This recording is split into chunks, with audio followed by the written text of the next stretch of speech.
नमस्कार, मैं Amrendra Tiwari all time public India पर आप सभी का स्वागत करता हूं। दोस्तों, जो लोग ये जानना चाह रहे हैं कि भाई झारखंड में अब 27 तारीख के बाद क्या होने वाला है, क्या फिर से ये पाबंदियां जो लगाई गई है राज्य के अंदर बसों का पूरी तरीके से परिचालन बंद है, या फिर अभी जो मैंने कल आपको बताया था कि 2 ट्रेनें भी बंद की गई है पैसेंजर्स की कमी को देखते हुए।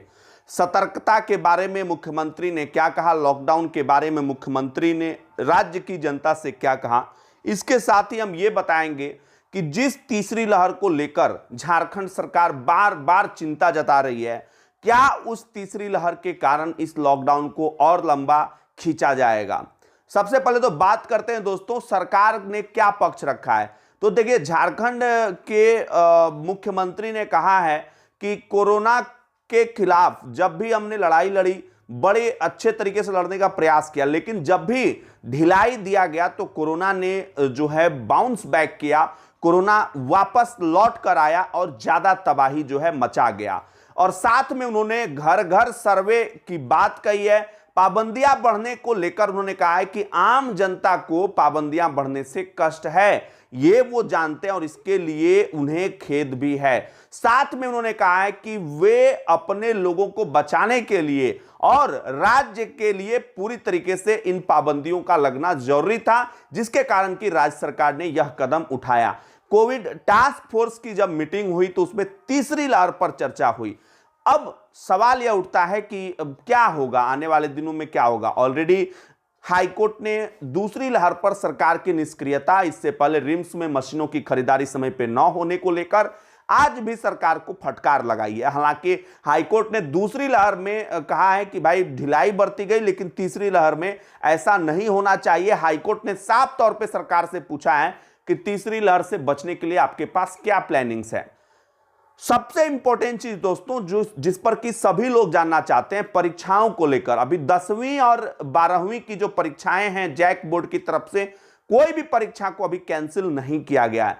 इसके बारे में हमारे पास जो इंफॉर्मेशन आई है, सबसे पहले तो वो आपको बता देते हैं, क्योंकि लॉकडाउन खोलने को लेकर सब कुछ डिपेंड करेगा कि इन परीक्षाओं की डेट और पाबंदियां हटाने को लेकर। जब तक पाबंदियां हटेंगी नहीं, तब तक इन परीक्षाओं को लेने की बात नहीं की जा सकती है। ऐसे में यह भी एक सवाल, बहुत बड़ा सवाल है कि बिना पाबंदियां हटाए क्या झारखंड की सरकार 10th की परीक्षाओं को कैंसिल कर देगी, या फिर 12वीं की परीक्षा के लिए पाबंदियों का हटाना, 10वीं और 12वीं की परीक्षा के लिए पाबंदियों का हटाना जरूरी होगा। देखिए, सबसे पहले तो समझते हैं अभी कि जो संक्रमण के केसेस मिल रहे हैं राज्य के अंदर, कल अगर संक्रमण की बात करें, राहत थी, 1894 मरीजों की पुष्टि हुई। हालांकि जांच जो है वो 50,000 से नीचे थी।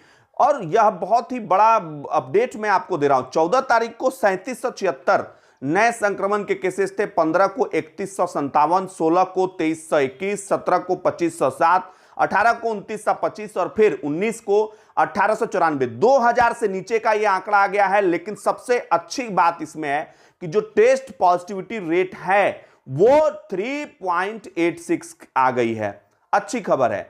लेकिन दोस्तों, जो संक्रमण के मामले हैं वो दोगुने कितने दिन में हो रहे हैं? 92 दिनों में हो रहे हैं। पहले हालांकि 26-27 दिन में संक्रमण के मामले दोगुने हो रहे थे दिनों में, और ये औसत आ गया था, तो वो कहीं ना कहीं चिंतनीय था। अब जब 10% से ज्यादा पॉजिटिविटी रेट की बात हो रही है तो रांची सेफ हो गया है। लेकिन दूसरे जिले जो झारखंड में हैं, कहीं ना कहीं पलामू, लातेहार, पूर्वी सिंहभूम, पश्चिमी सिंहभूम, बोकारो, हजारीबाग, इन जिलों के डीएम से प्रधानमंत्री ने भी बात की। कारण स्पष्ट है कि यहां की पॉजिटिविटी रेट जो है वो 10% से ज्यादा है।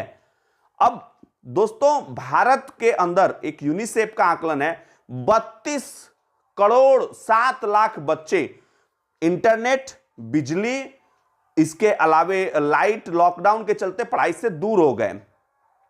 इसका कितना प्रभाव आप देखते हैं।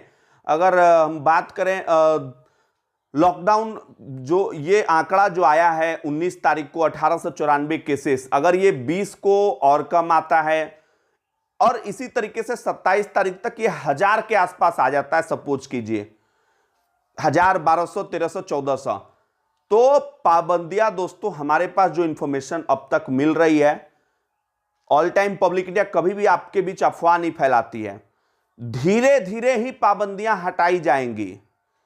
अगर पाबंदियों को हटाने का निर्णय होता है तो ये पाबंदियां धीरे धीरे हटाई जाएंगी। और सबसे अहम इसमें रोल रहेगा दोस्तों, मैंने आपको हमेशा से कहा है कि झारखंड की सरकार अभी घर घर सर्वे जो कार्यक्रम हेल्थ सर्वे कराने जा रही है, उसमें बड़ी भूमिका होगी सहिया की, सहायिका की, और खास करके बीडीओ जिनको कि प्रखंड लेवल पर कोविड टास्क फोर्स का अध्यक्ष बनाया गया है, उनकी बड़ी जिम्मेदारी होगी पता लगाने के लिए कि कोरोना संक्रमण की स्थिति गांव में कैसी है, क्योंकि तीसरी लहर से। अच्छा, अब लॉकडाउन को हटाने का निर्णय टोटली डिपेंड करेगा कि कोरोना की स्थिति राज्य के अंदर क्या है। अभी अगर हम बात करें एक माइक्रो कंटेनमेंट जोन की, तो अगर बात करें एक्टिव केसेस की संख्या 33,524 के आसपास, और माइक्रो कंटेनमेंट जोन 9,225 जो है पूरे राज्य में है, और जिसमें कि रांची में ही जो है सबसे ज्यादा अगर बात करें एक्टिव केसेस भी, और माइक्रो कंटेनमेंट जोन भी यहां पर 55 से 33 बनाए गए हैं। और अब तक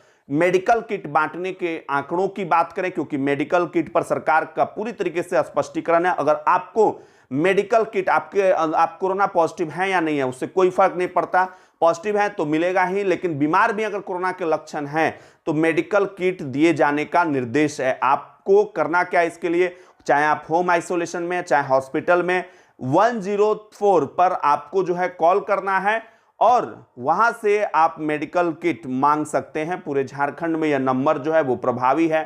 तो यह है। अब टाइमिंग को लेकर बड़ा सवाल है कि क्या तीसरी लहर, जो विशेषज्ञ चेतावनी दे रहे हैं बार बार, इसमें शिशु को लेकर बार बार कही जा रही है बात की बच्चों को ज्यादा इफेक्ट करेगा। कल जिस तरीके से बुधवार को कोविड टास्क फोर्स की जब मीटिंग हुई तो वहां पर स्वास्थ्य विभाग के अपर सचिव अरुण सिंह साहब ने बाकी लोगों के साथ, विशेषज्ञों के साथ जब बातचीत करने का प्रयास किया तो जिला स्तर पर, प्रखंड स्तर पर शिशु रोग चिकित्सक विशेषज्ञों की कमी एक बहुत बड़ी मुद्दा रही। और साथ में सबसे बड़ा सवाल है इसकी टाइमिंग क्या होगी। तमाम लोग अभी आकलन नहीं कर सकते हैं, लेकिन मेरे हिसाब से, जो मैंने तमाम रिसर्चर्स के पेपर भी पढ़े, मेरे हिसाब से इसकी टाइमिंग दोस्तों अगस्त के बाद, सितंबर अक्टूबर के आसपास हो सकती है तीसरी लहर की।